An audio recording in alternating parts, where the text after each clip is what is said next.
Religion is a system of wishful illusions together with a disavowal of reality.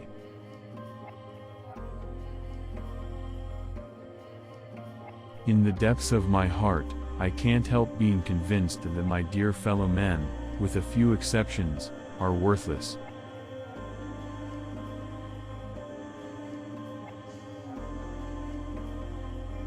Everywhere I go I find a poet has been there before me.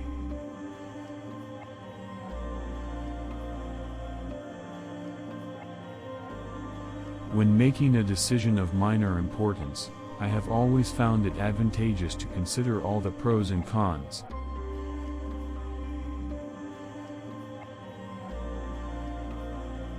He does not believe that does not live according to his belief.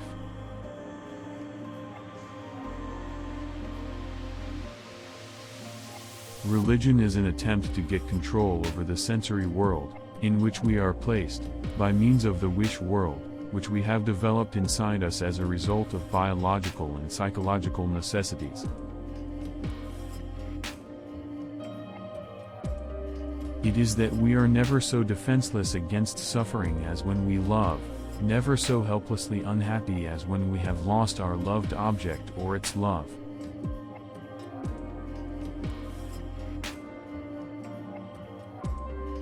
Words have a magical power.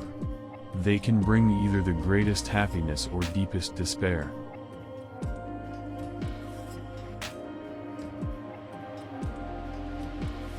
It is impossible to escape the impression that people commonly use false standards of measurement.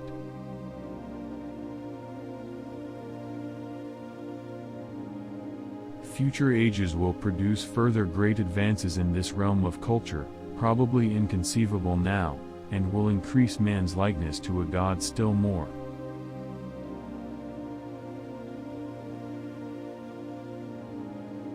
Experience teaches us that the world is not a nursery. A woman should soften but not weaken a man.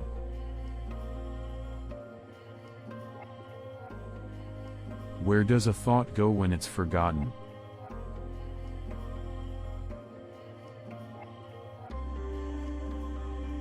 We are never so defenseless against suffering as when we love.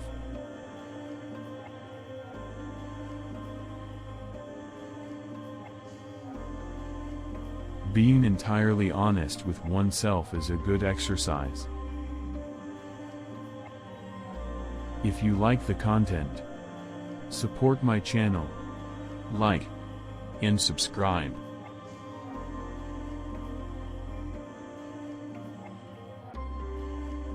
The intention that man should be happy is not in the plan of creation.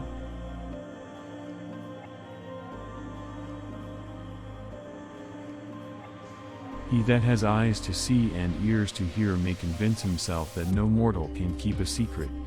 If his lips are silent, he chatters with his fingertips, betrayal oozes out of him at every pore.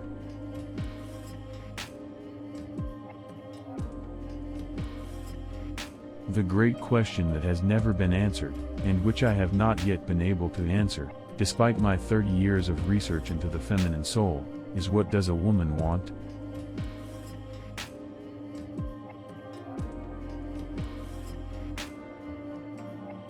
One day, in retrospect, the years of struggle will strike you as the most beautiful.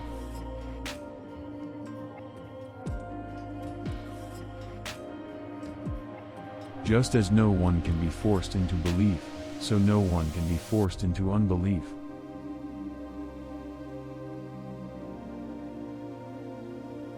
Neurotics complain of their illness, but they make the most of it, and when it comes to taking it away from them they will defend it like a lioness her young.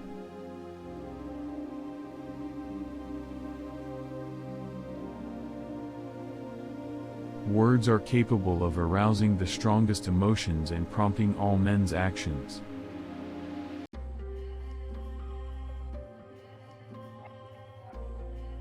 The voice of the intellect is a soft one, but it does not rest until it has gained a hearing.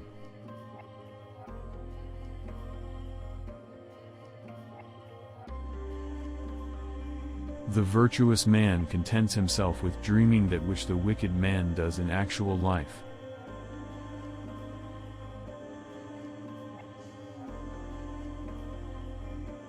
The ego refuses to be distressed by the provocations of reality, to let itself be compelled to suffer.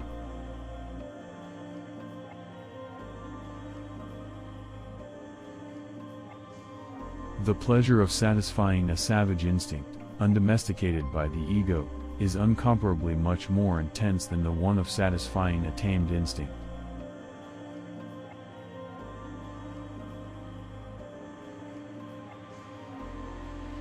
In mourning, it is the world which has become poor and empty. In melancholia, it is the ego itself.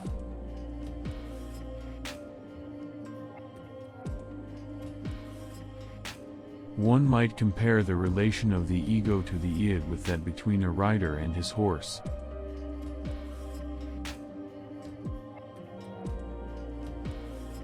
It is easy to see that the ego is that part of the id which has been modified by the direct influence of the external world.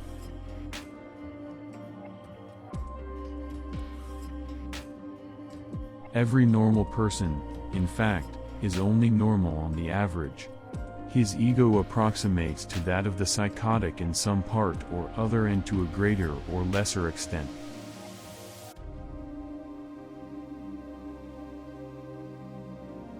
We are what we are because we have been what we have been.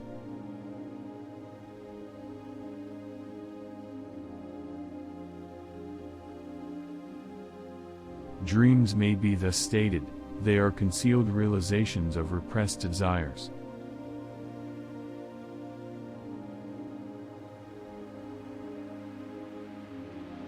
Dreams with a painful content are to be analyzed as the fulfillments of wishes.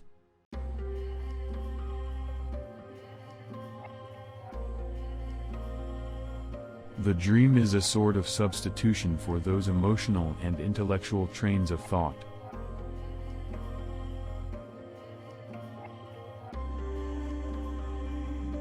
Dreams tell us many an unpleasant biological truth about ourselves, and only very free minds can thrive on such a diet.